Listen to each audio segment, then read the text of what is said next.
Let's get into a controversial topic in the boxing world, in the boxing community, but not so controversial against all other sports, and it's strength and conditioning.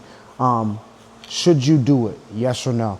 As an active boxing coach and an active strength and conditioning coach, also basketball coach as my background, nutrition as well, I'm on both sides of the fence, and it's the reason why I understand both, and we're going to look at the long answer and the short answer. The short answer from a strength and conditioning standpoint, an overall standpoint, the short answer is, should you be doing strength and conditioning as a boxer / lifting? The short answer is yes.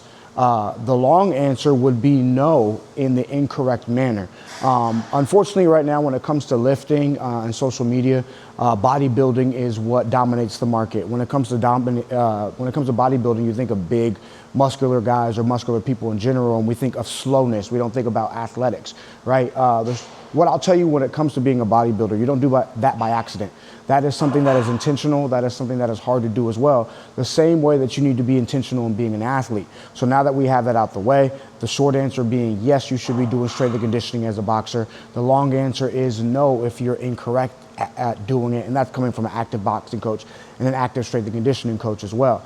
So now let's talk about the correct way to do this. So we're going to do something called complex training. So now I have set up one complex training circuit that I prescribe in my strength and conditioning program. It's going to be a single leg landmine RDL, and we're going to pair it with a low level plyometric, specifically a lateral low level plyometric, because that's what we're working on with this movement.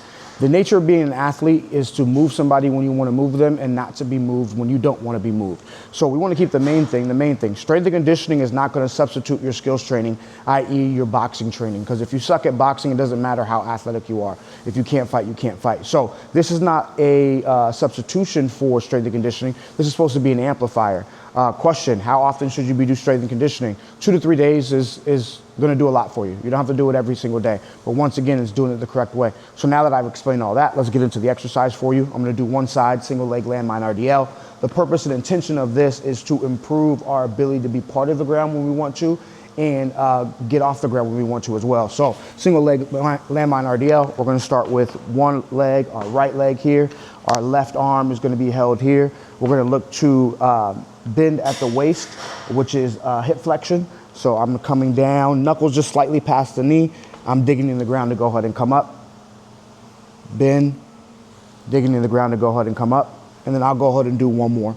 From a rep range standpoint, you don't need to be doing big reps. Hypertrophy rep range is anywhere from 12 to 15 and up. From a strength exercise standpoint, what we're trying to do is get stronger, not big. Strength doesn't necessarily mean size, and size doesn't necessarily mean strength. So for this one, we would do 3x5 or 3x3, and then we immediately pair it with a low level plyometric. With this, we're gonna do banded side to sides.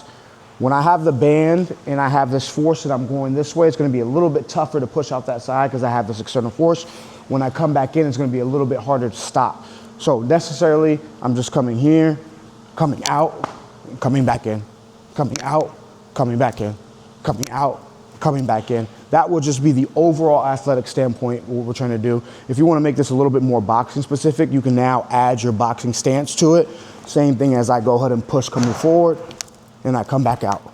Push coming forward, and I come back out. Push coming forward, and I'm coming back out. So that is a quick complex training that you can do, circuit, to improve your lateral athleticism and improve your boxing as well. But once again, keep the main thing. Hopefully that answers questions for you. Continue to ask me questions in the comments. That's what I make videos on. And I'll see you guys in the next one.